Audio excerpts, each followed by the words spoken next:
የጉሮሮ መከርከር ወይም ደግሞ ሶር ትሮት በኢንፌክሽን ብቻ አይደለም የሚፈጠረው፣ ብዙ ምክንያቶች አሉት። አራተኛውን ደግሞ ብዙ ሰው አያውቀውም፣ ምክንያትም ተደርጎ አይታከምም።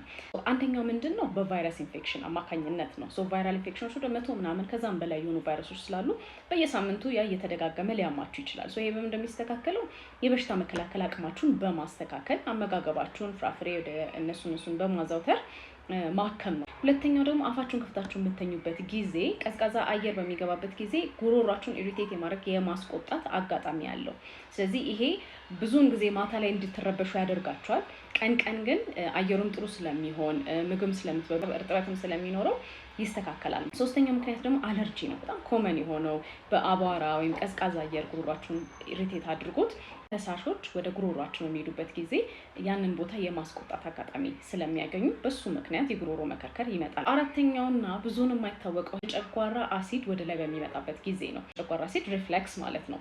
አሲዱ ያን ቦታ ኢሪቴት ስለሚያደርገው ስለሚያስቆጣው ጉሮሮ መከርከር፣ እዚህ ጋር የሆነ ነገር የተቀመጠ የሚመስላችሁ አክብላችሁ ማውጣት የምትፈልጉ በቃ በተደጋጋሚ እንድታወጡ የሚያደርጋችሁ ድምጻችሁ የመጎርነር ቀየሬ ማለት እነዚህ ምልክቶች እንዳለ አሲድ ወደ ላይ ሄዶ በሚያስቆጣበት ምክንያት ነው። ብዙውን ጊዜ ጉሮሯችንን ሲከረክረን የጉሮሮ ችግር ስለሆነ የሚመስለን እሱን ነው የምናክመው ቶሎ ብለን አይደለ?